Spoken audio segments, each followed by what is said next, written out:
And joining us now on The Debate, in Raleigh, North Carolina, Hank Cardello. He's director of the Hudson Institute Obesity Solutions Initiative and author of Stuffed, an insider's look at who's really making America fat. In Edmonton, Alberta, Timothy Caulfield, Canada Research Chair in Health Law and Policy and the author of The Cure for Everything, Untangling the Twisted Messages About Health, Fitness, and Happiness. And with us here in studio, Neil Seaman, Director of Health Strategy Innovation Cell at the University of Toronto and co-author of Double XL, Obesity and the Limits of Shame, and Dr. Laura Rosella. She is a scientist at Public Health Ontario, the provincial public health agency. Welcome to everybody, both here and in Points Beyond. I'm tempted to ask my first question, namely, how can four such fit-looking people know anything about obesity? But I will leave that aside for now. Let's put some numbers up so we can give our audience a sense about what we're talking about here today, because these are, no pun intended, rather weighty numbers. Worldwide obesity since 1980 has more than doubled. In 2008, 1.5 billion adults were considered overweight. 200 million men and nearly 300 million women were obese. Nearly 43 million children under the age of 5 were overweight in the year 2010. And overweight and obesity are the 5th leading risk for deaths worldwide. Now let's continue. Canada, sadly, carries its weight as well. And if we look at this chart, this is the prevalence of obesity in developed countries from earlier in the last decade. And perhaps not surprisingly, the United States rings in at number 1 as the country with the most prevalent obese population. Mexico number 2, New Zealand number 3. We are 4th. The UK 5th, Iceland 6th. Everybody know who's last on the list? Everybody must know. It's Japan. Japan is well down the list. I was just there. You were just there, so you know. Let's go ahead, Timothy. Why don't you get us started here? What do you think explains, resist the temptation to give me 100 reasons, just give me one and we'll go around the table here and everybody can chime in on this. What explains the rise in these rates of obesity? Well, if you're forced if I'm forced to pick one thing, because as you know, it's a very complex phenomenon, and we're going to talk about that. If I was forced to pick one thing, it is the availability of more food and the marketing of more food. Cheap access to cheap food. That's the number one reason. Lots of other things play in, everything from genetics to sleep patterns to they're even speculating about the role of things like bacteria in our gut. All of these things are relevant, obviously built environments and exercise. But if I was forced to pick one thing, it's the availability of food. Timothy, that was very clever because you were forced to pick one thing, but you actually listed 9. Okay, Hank, why don't you come in second? Add or emphasize, if you like, that list that Timothy just put forward. Well, I think Timothy makes a great point. I mean, clearly there's a lot more food and certainly more portions available that are larger and higher in calories. I also believe it takes 2 to tango, though. The consumer is not only demanding more food, but they're also demanding more value for their money. So when those two forces collide, if you would, to me, that's where the problem comes into play. Laura? I think that I would agree with both the other guests that the availability of food is probably the biggest factor. Also the environment and social norms in our society. So there's the environment in terms of how we live, how we sleep, how we go to work, how we interact with each other, and the social norms to which we live our lives. Social norms in this case meaning? What we find acceptable in terms of how we prepare food, what we eat, how we look favorably or unfavorably on each other. Having a bowl of unhealthy crap at our desk while we're working? Sure. It's all part of it. Exactly. And having the values which guide our everyday life in terms of we're going to put the best meal forward for our children or we're going to do the best for ourselves on a daily basis. And social norms change a lot and over time, and how we handle that and how we receive that is very important. Neil, anything to add? Well, yeah, you know, I mean, it's important to recognize that this is a problem of the West. We have 2 billion people every day who go to sleep hungry. But in the West, I would say that it's a triumph of capitalism.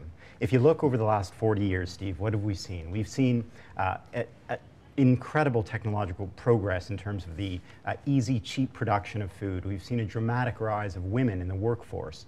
We've seen across all income levels wider and wider access to cheap, available foods. Family is busier. We have higher demand for sodium, fast food, urbanization, globalization.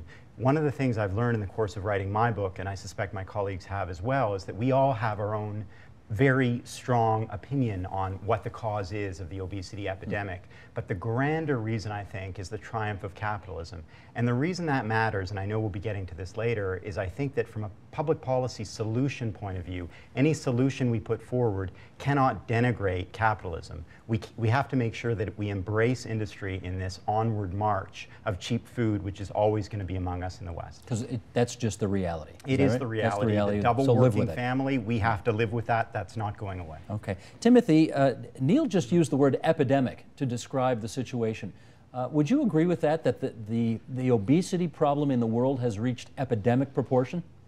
Yeah, I think, you know, there's been a lot of discussions, you probably know in the literature, whether that's the right term. Yeah, I'm okay with it because it is a big deal. It's a crisis, and I think that we need to take bold policy steps, as everyone's already kind of hinted at already. So I'm okay with the term epidemic, but I'd like to also emphasize the role of the market. I think that, you know, everyone's exactly right. That is a huge part of this story. You know, we're really exploiting, and I don't necessarily mean that in a bad sense, you know, the way the market exploits everything. I really don't mean that in a pejorative sense necessarily, but we're really exploiting a basic biological need, and we've gotten really good at doing that. And so any kind of solution has either got to work with the market or it's got to target the market. And I suspect it's going to be a little of both, but I'm certain we'll get into that in the next few minutes. You're quite right. We are going to come back to that a little bit later in our discussion. Laura, help me with this.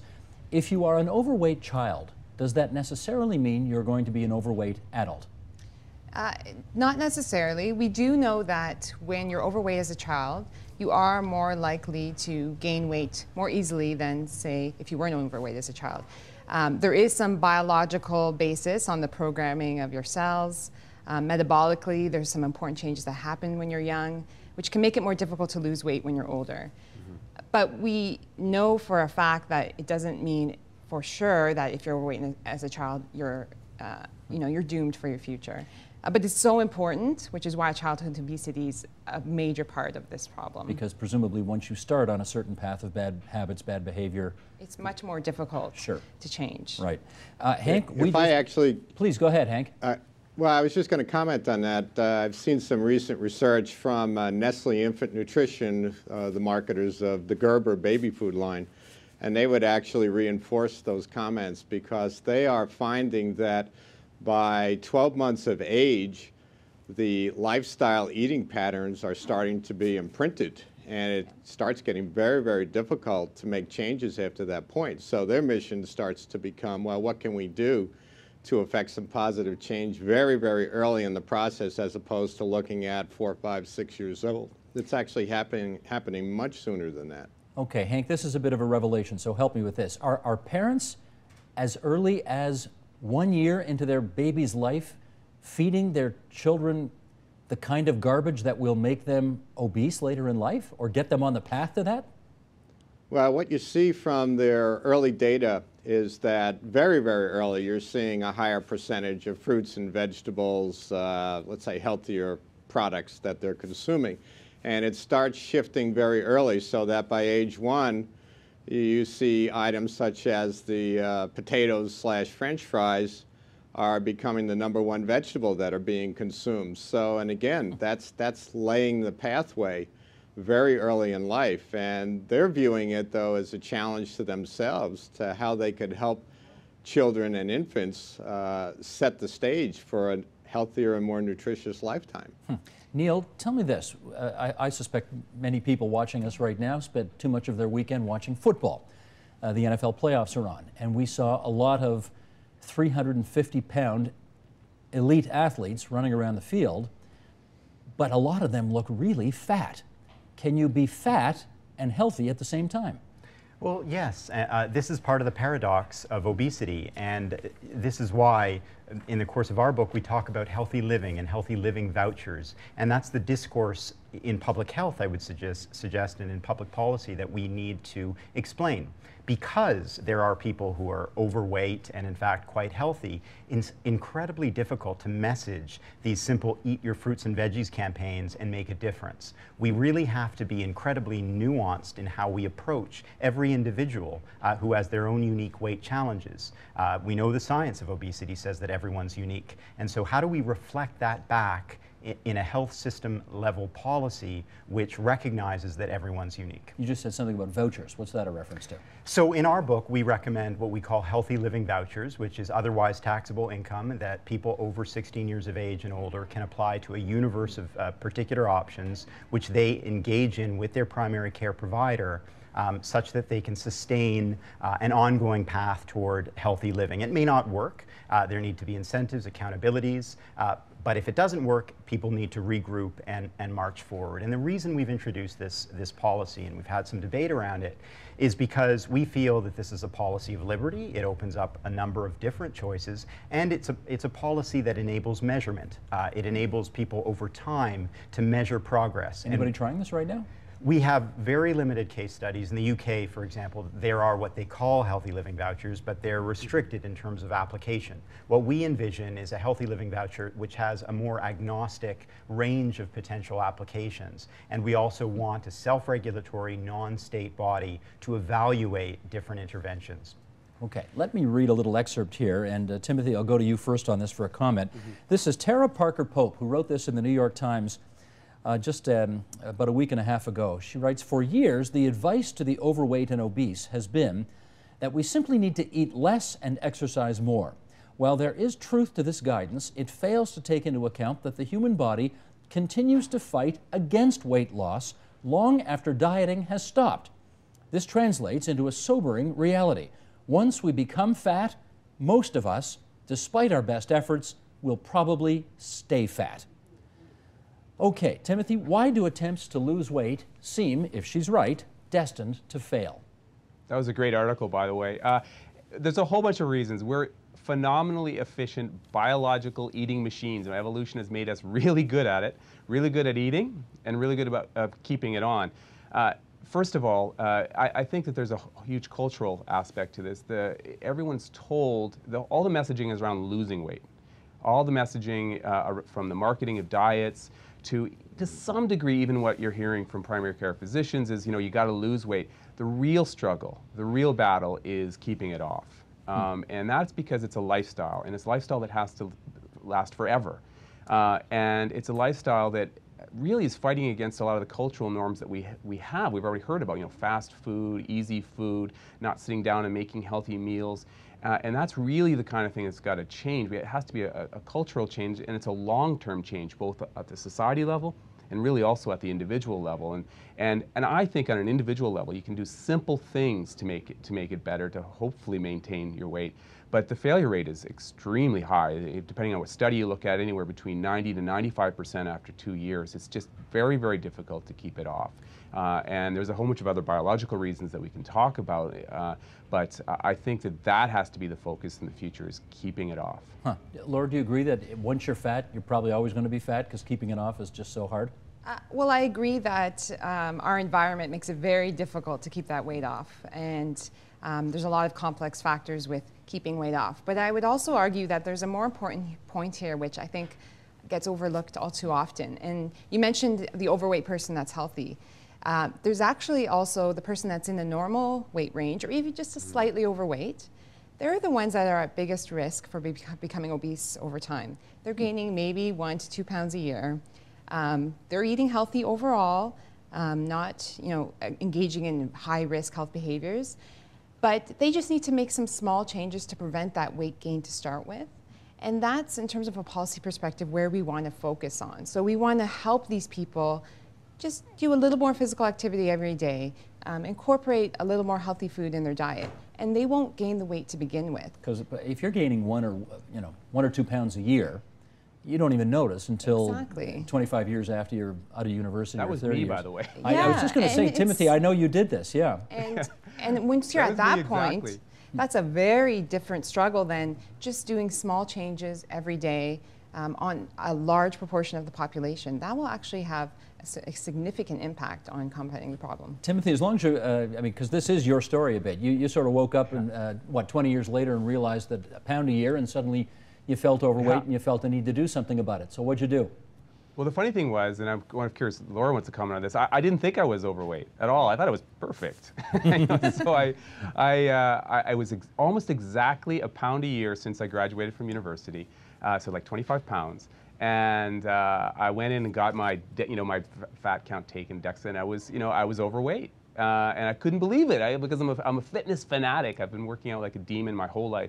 And it's a really good example. So I think it's a very important point. It was portion sizes. I was not eating enough fruits and vegetables. I made those two changes, drastic results. Now, I know it's a simple story. I was doing it myself, a little bit of a personal experiment. But doing at an individual level, simple lifestyle changes can make a big difference. Yes, Neil. Just to amplify these points, I mean, one of the things that's interesting is about 90% of Canadians think they're in good shape, despite the data to the contrary. That's right. Tim is one of them. And they eat fruits and vegetables. Indeed, and my story is kind of similar. It's kind of like a receding hairline, right? It takes a few years, and then you know about that? Right, exactly. So at about age 40, you realize, hey, wow, I've lost a lot of weight. I'm 40 pounds overweight. In my personal life story, I was about 80 pounds overweight.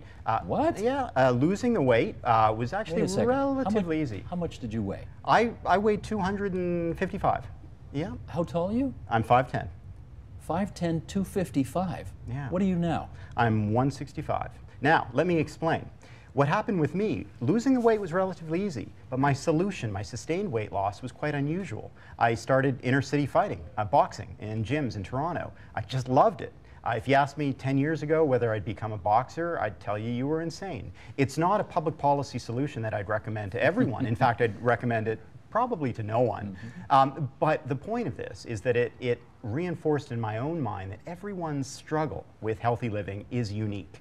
In my own case, it was also heavily commingled with depression. I was struggling with that. I recognized the close relationship between depression and obesity. And so all of this reinforces in my own mind that if we're going to come up with a public policy solution that works, it's got to be one that embraces individualized life paths. You ate to feel better. Was that part of it? You ate to combat depression? I think there was a part of that. I think there were medication issues at play. I think in everyone who struggles with depression, there are unique issues at play.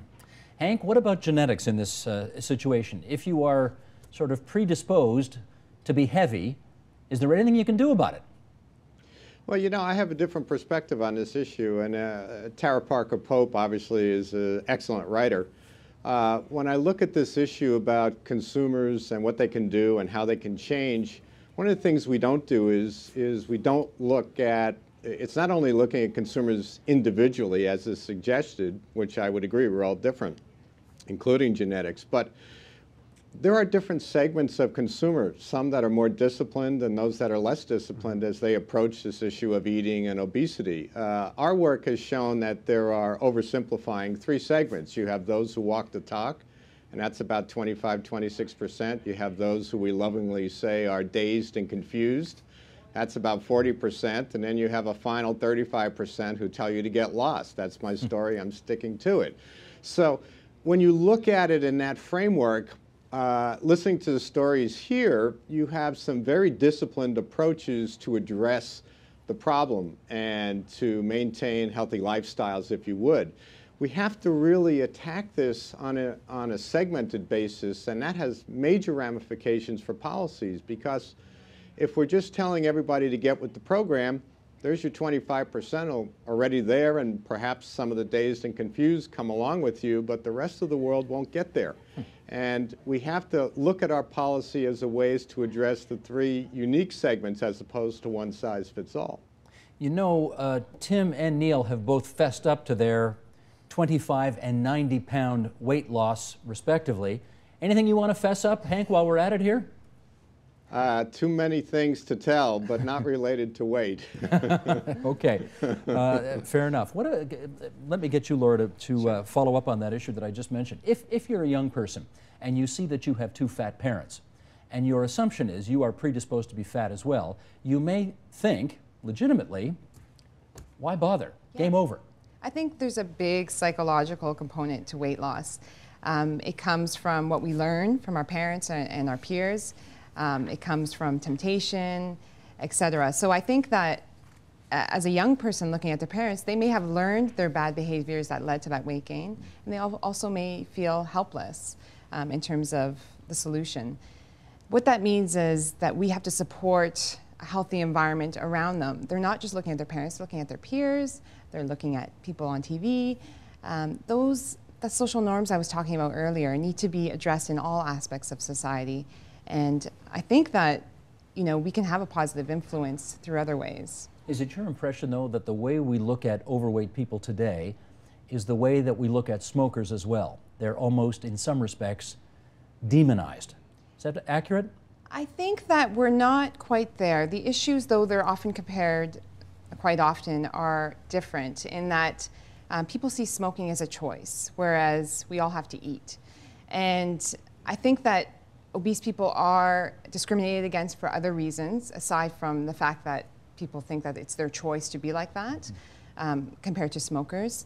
I think that they are discriminated against. We see this in the literature. People think differently about them. I don't think necessarily we're unanimously at the point where we say, well, that's their choice, they have to live with it, and they've decided to be like that. I think we recognize the struggles of weight loss and the different pathways that can lead there, aside from poor lifestyle choices. Well, Neil, there's addiction in both cases, I presume. Yeah, I would part ways a little bit with Laura on this. I used to think you were right on the issue around stigmatization of the obese. I felt that people were a little bit more open-minded. In the course of having written this book, I've been shocked at the vitriol with which the general public views people who are obese. There is a lack of understanding that there is such a great complexity around this issue. Because some of it's not choice. It's just some of it's not choice. I mean, there is incredible stigmatization. The data now suggests that stigmatization toward the obese is on a par or perhaps exceeding stigmatization toward racial and ethnic minorities. The real problem in the workplace, we pay people who are obese less. They have a chance of getting hired in the first place. And we see oftentimes the stigmatization reflected back in public health messaging. Not so much in Canada. We're not guilty of this so much, but elsewhere in the world, recently we've seen some very controversial ads in Georgia, for example, with young children presented in a way which is not very appealing, and basically told, hey, they look too fat, or images in New York subways looking at liquefied fat and presenting these images and saying, hey, is this your kid and you should be ashamed of this. And so I do believe that there is this steady march of progress of stigmatization, which is concerning, and we do need to address this. Do you find that the people who look at, when you're walking down the street, Neil Seaman at 165 pounds, look at you differently than when you were Neil Seaman 255? Unquestionably. Unquestionably. You notice it. Oh yeah, I mean night and day. In fact, what you start to notice when you make a progressive life course to lose weight and you stick to it over the course of 20 years is the first thing you notice when you drop kind of 20 pounds is that people are people you never knew very well are overwhelming with their praise, and they just love this. Do you like that? Yeah, it's certainly reinforcing. Like the praise, and it's truth be known. I mean, one of the reasons the Atkins diet works for some people is because we see progress for some people quickly. And so one of the challenges with people losing weight is they don't see progress quickly. So if that's reinforced, that can be very heartwarming. But no question, Steve, people perceive me differently now that I'm 165 versus 255. Laura, you wanted to say? Can I comment on this, Steve? Stand by, Tim. We're going to get Laura, then you. I just want to pick up on the stigmatization concept. On the other end of the spectrum, we actually also see some research showing that obesity is contagious. And what that means is, so while I agree with you about the points about stigmatization, we also have some interesting modeling work happening showing that as a greater proportion of your peer networks and people that you interact with socially are obese, your threshold and that stigmatization is less likely to occur, and your threshold for accepting that as the norm increases. So I think we have both ends of the spectrum. We have stigmatization, we have more segregation in society, but then within those pockets where it's more homogeneous, it's also being accepted more and then less likely to be viewed as a problem. Okay, Timothy, your turn. Yeah, I mean, I'll follow right on that one, actually. I'm sure some of the people know the recent research that came out that showed that people's self-reported weight has gone up 20 pounds. But more interesting, Interestingly, over the last 20 years, their perception of what the ideal weight is has also gone up. So you have this sort of social accommodation for weight gain that's occurring in the Western society. I find that fascinating. But I also wanted to go back to the comment about how people perceive you when you lose weight. The interesting thing with me is no one commented at all until I hit about the 10-pound weight. It was like nothing at all, no comments at all. And I was doing it in secret, because I had no intention to lose weight because I didn't need to. I was perfect. And so I was doing this secretly. And right when I hit about 10, 12 pounds, the praise just started to come, which was fascinating.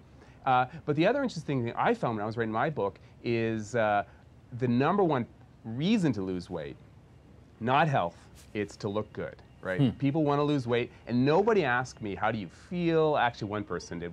Other than one person, all the people I talked to, how do you feel? Everyone's like, you know, how do you look, and how do I lose weight to look good? And that's unfortunate, because it goes to a lot of things we've been talking about.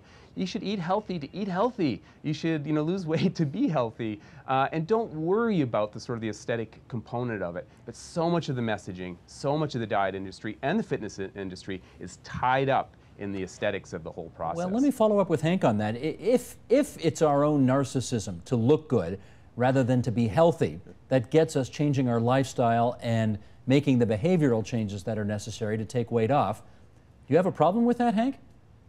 No, I don't. I mean, actually, we're in January right now. Every January, when you look at TV, what are you watching?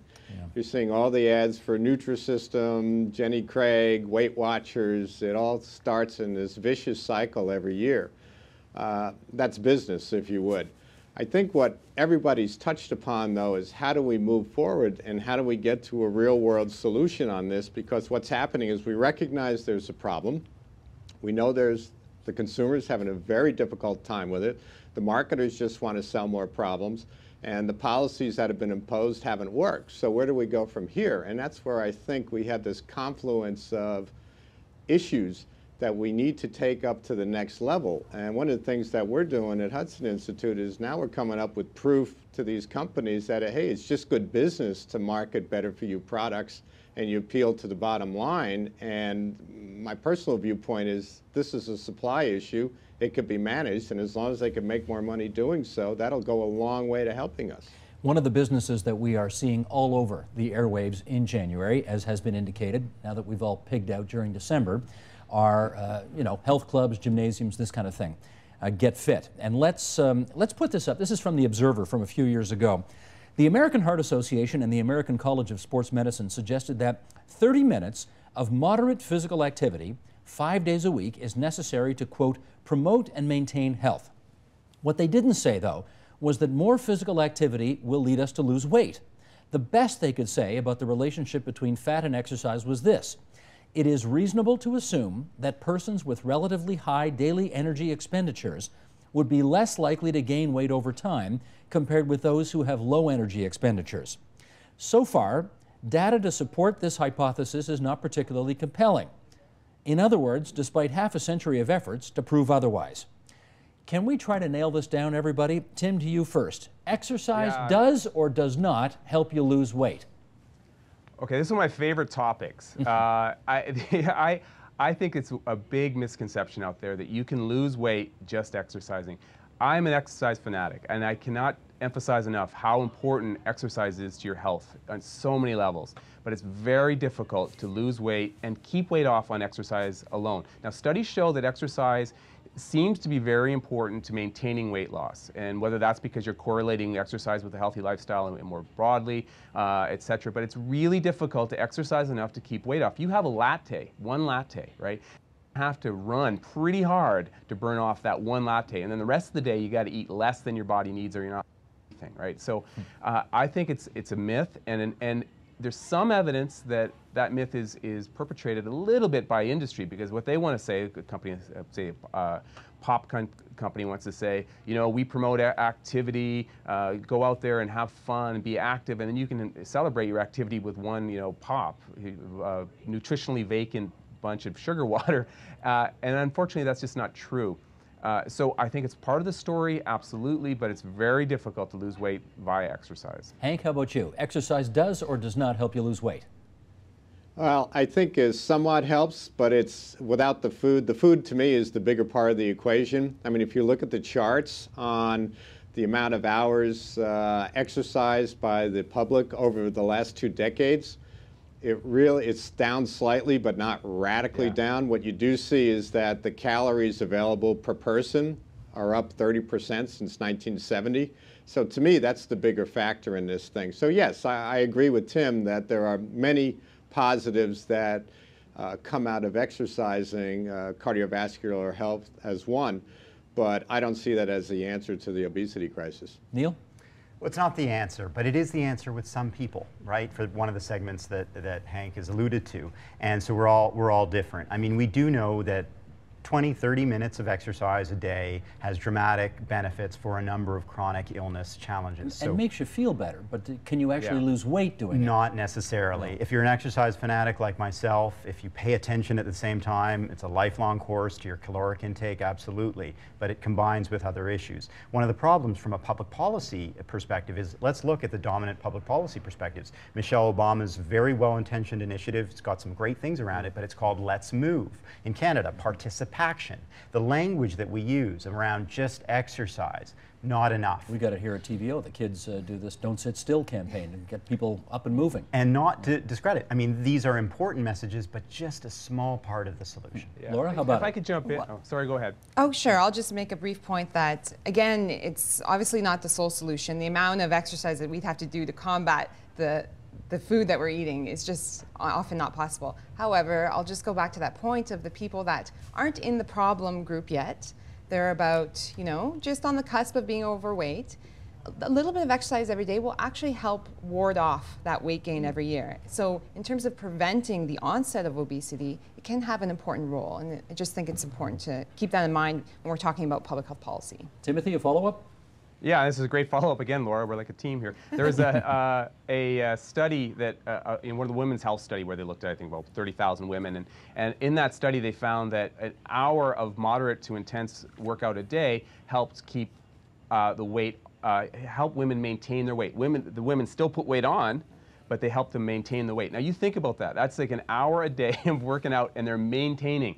Yeah. So it was funny. One of the things I found fascinating about that story was when it first came out, it was the media portrayed it as a good news story. An hour a day of working out will help you maintain your weight. But then the reality kind of set in, and it was like, yeah, right. I'm gonna, do an hour a day, and I'm just gonna maintain. It's not exactly what we're sold in January with the, get fit, get trim campaigns we're seeing everywhere.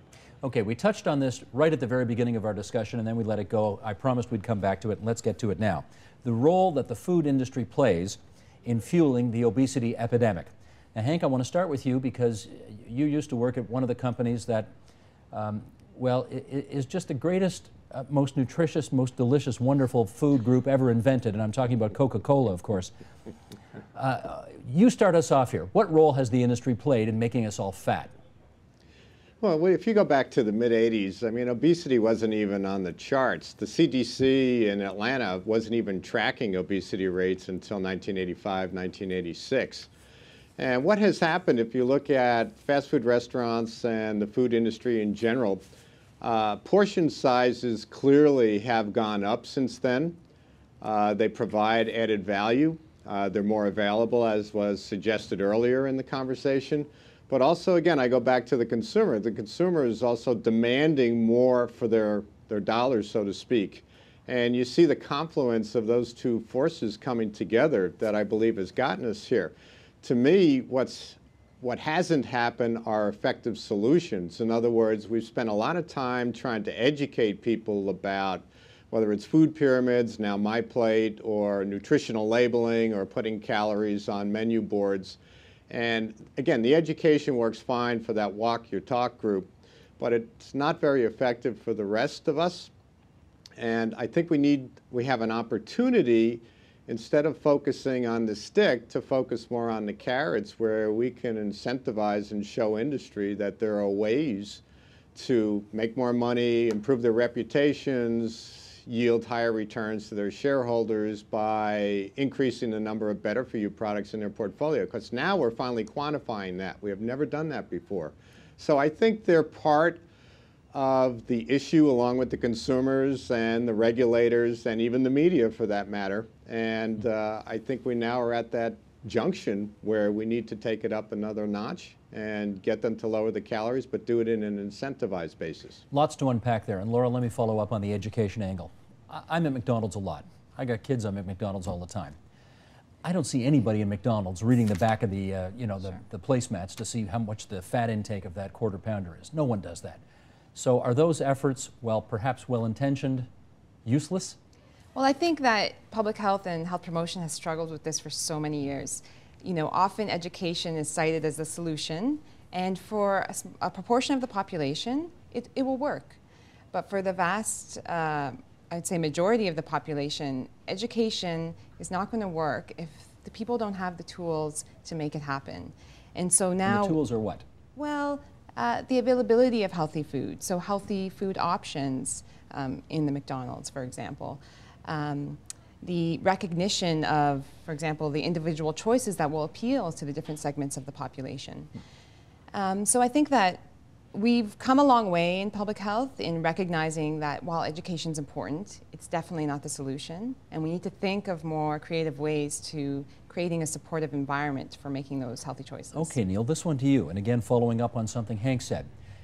Would you go so far as to say it is in the interest of the big companies that make the foods that make us fat to keep making unhealthy foods that make us fat, because the fatter we get, the more of their food we want?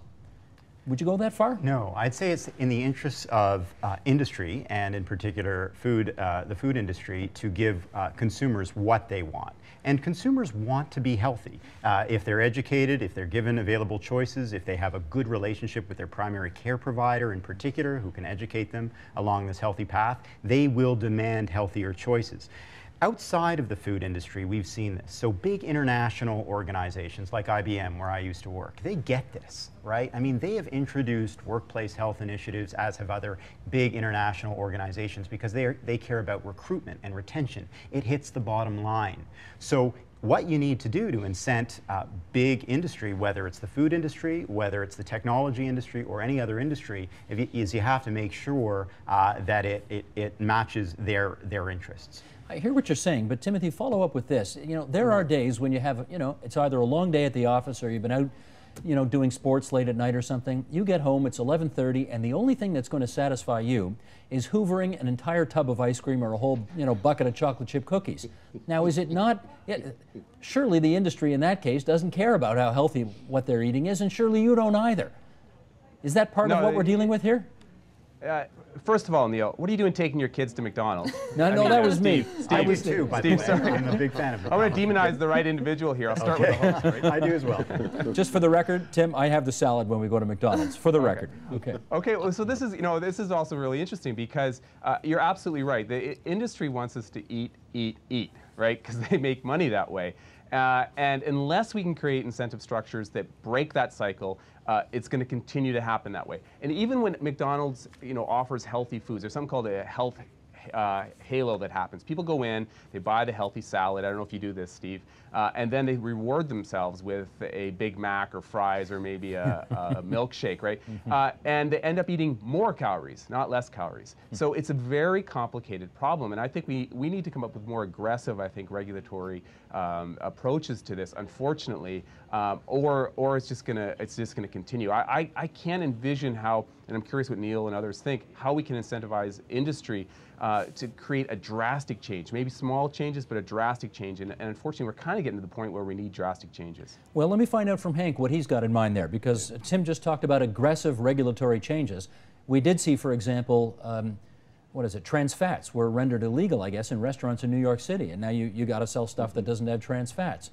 Do you think that's the way to go, with actual governmental intervention in terms of regulation? Well, I'm not a big fan of government intervention because, again, as I cited earlier, I don't believe the track record is very good on it.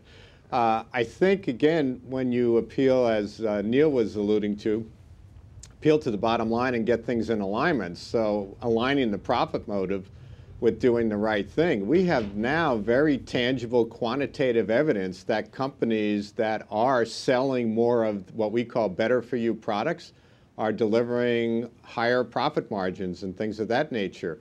And it's part of our job to get that message out and to continue doing that. Secondly, on a policy basis, Again, the minute one decides to tax, let's say soda taxes, the minute one makes an effort to tax the name on the building, what does one expect? Out come the lobbyist, and the drawbridge comes up and the crocodiles go in the moat. I mean, and that extends the solution for yet another decade. What I'd rather do is find ways to incent them. For instance, incent the companies that lower their calories per capita, per dollar sales more aggressively than other companies and give them bigger tax breaks. They understand that. Money talks, and that'll be a way to accelerate the movement towards getting the calories off the street. Another part of this is we tend to obfuscate two issues. One is dealing with obesity, and one is getting all of us to eat healthier. They're really two separate issues. To tackle obesity is a caloric issue, and it's getting rid of excess calories. And the more excess calories we can get off the street, the quicker we'll get to a solution on that. Tim, from what you've seen, carrot or stick, which works better to make industry play ball? Well, if you're just talking about industry, I guess I'm a little pessimistic that those kinds of incentives are going to work. I think they're absolutely part of the story. And the other thing is you've got to work with industry. I mean, let's be realistic. That's who's delivering the food. We've got to figure out constructive ways to work with industry. So I want to say that we've got to just attack that whole entire sector. I think that would not be productive. But figuring out ways to get people to eat healthy, and as I said, they may end up providing healthy foods, but people aren't eating lower calories because of that. So the speaker is absolutely right. There are kind of two stories, but people also have to realize that 2,000 calories a day, which is what the average adult needs, somewhere between 18 and 2,200, is not very many calories. And if you're eating a healthy meal, you don't really have a lot of room for crap. You got like, I don't know, 10% maybe, a little wiggle room. I don't know if Laura wants to comment on that. Yeah. So if you're eating, your enough fruits and vegetables, you're eating your lean meats, and there's not a lot of room for crap. And I think that's another big education message that goes out. You shouldn't be eating junk food. It's one of the things I say in my book. Let me follow up with Laura on this. You're here representing Public Health Ontario. Right. The harmonized sales tax on buying a can of soda pop is 13%. Should we raise it to 50? Would that get people drinking less crap? Well, I think junk food tax, right now, the policy as it stands, there isn't a lot of support for it. There's not a lot of evidence that it will work in its current state. I think that there is a form in which it can work in certain circumstances. Let me just understand. When you say it won't work, you mean it doesn't deter people from buying it? Exactly. Well, in which case, it raises more money for the healthcare system to treat them when they get sick faster than everybody else. Right, and that financial argument, I think it goes back and forth. There's a lot of complexities to that argument. Does it actually get back to the healthcare sector? There's everything does these days. Well, that's true. But I think that we have a long way to go before we're going to support taxation on junk food. I think there's lots of places in the world that are experimenting with this policy, and we'll be watching them closely. You got the soda pop vending machines out of schools. Right, so I think that and that also went more towards marketing and availability of junk food in schools. And I think that was a sound policy decision, which is very different than taxing food. And when you're taxing, you're not necessarily targeting children or young people. You're targeting the parents that are buying that food. Neil, you got a view on the carrot versus stick approach? Well, I believe in a governmental response. I do believe that we need to come to a public health model and a prevention model of care. I mean, it wasn't too long ago, Steve, at least in this country, in Canada, in 1974 with the Lalonde Report, where we had a broad recognition across the political spectrum, left, middle, and right, economists across the board, who basically recommended that public health prevention was an important investment initiative that Canada needs to take. Not so much anymore. Any sort of whiff of an expansionist state is rejected by certain policy influencers. But that being said, what is the public health model that needs to come into play? I say it needs to come into play at the primary care provider level, because that is the level at which we have our greatest trust relationship, and it's the level I think that'll make it work. And so how do we incent providers, primary care providers, and patients to work together in a trusted participatory journey? I think that's the health system level governmental intervention that needs to take place. So just so I'm clear here, when you visit your doctor, it should be less about, I've got a sickness I need you to treat. It should be more about, from the earliest stages, promoting healthy lifestyle, get you on a good diet from the earliest possible years, that kind of thing? Is that Let me give you a tangible example. Instead of an annual physical, for example, it should be an annual health promotion intervention where you're given a suite of activities, whatever your obesity level is, that will sustain you to a healthy living plan that is sensitive to your individual needs, whether they're mental or physical. Do we have enough docs to do this? We don't at the current time, but I believe, and that's a health system challenge as well, but I do believe, and other economists believe, that the more we move to a health prevention model, the quicker we're going to get to solving the primary care provider problem. Tim, you know, I guess it's fashionable to say get all the Coke machines out of the schools and this type of thing, except that from what I understand, you know, there are some kinds of orange juice and apple juice and that kind of thing that's got as much sugar in them as Coke does. So does that help?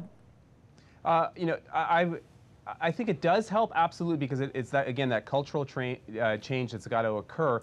And you're absolutely right. You know, most juice is basically pop without the fizz, right? So you shouldn't be drinking that crap either. And it's a lot of calories, and people don't realize it. And in fact, I'm glad you brought up the schools, because I agree with this primary care idea. I think that we need to really move to this prevention model, but I also think it should happen in the schools. I think we should be teaching kids about healthy eating, teaching kids, you know, even about cooking and what it's like to eat healthy food, and to create sort of a palate for that kind of behavior, because this is going to be a long-term story. We're not going to turn the obesity thing around. Maybe not even this generation. I don't want to sound like I'm a real pessimist here. We're really talking about a change that's got to occur over 20, 30, 40, 50 years. And that's one of the reasons, in fact, why the tax approach may not work, right? We really have got to change this kind of culture about how we think about food and the consumption of food. Okay, we've got a few minutes left here, and I want to put one more thing on the table. And Hank, let me start with you on this. As a society, we have demonized and stigmatized those who smoke. We don't let them smoke with us anymore. They got to go outside. They got to stand on it. You know, if they're at schools, they got to go to an island away from everybody else. Is it time to do that with people who put junk in their bodies? Hank. I don't like that approach. I mean, I really think that, again, it was mentioned earlier, food is not tobacco. I mean, tobacco is discretionary, food is mandatory. And secondly, sprinkled throughout the conversation today, terms like junk food and certain foods are good or bad. I just really believe that it's the excess amount of calories that are the problem. So I'd rather not go that route. It's very heavy-handed. It's a win-lose approach as opposed to a win-win approach. I see nothing incongruent with the corporations making money and doing the right thing, and it's just coming up with the quantitative proof to move them along that road. Laura, Public Health Ontario has done a great job stigmatizing smokers. How about overeaters? Well, I think that I wouldn't, you know, support that sort of policy, and I think that in the end we have to remember that we can educate and have all kinds of opinions of people, but if it's too difficult for them to do, they won't do it. And if we fail to recognize that, if you're a single mom working 2 part-time jobs and trying to raise a family, and you can't walk to get a fresh, healthy meal at a reasonable price, you're not going to do it. So until we recognize those sorts of issues and tackle that, it's going to be very difficult to make gains. Tim, I got 30 seconds left. Take it away. I agree with Laura. I think that what we have to do is not so much stigmatize the people that are eating poorly, but rather stigmatize the poor foods and make good foods available to everybody, and to make good food something that people want to eat. I want to thank everybody for coming in this Happy New Year edition of The Agenda, to congratulate you all for keeping your weight down. Tim, we look forward to seeing you again soon, 25 pounds lighter. Timothy Caulfield at the University of Alberta in our Edmonton studio. Hank Cardello at the Hudson Institute in Raleigh, North Carolina.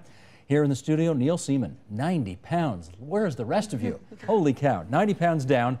Neil, good to have you here. Laura Rosella from Public Health Ontario. Thanks so much, everybody. Thank you. Thank you. Thank you. Thank you.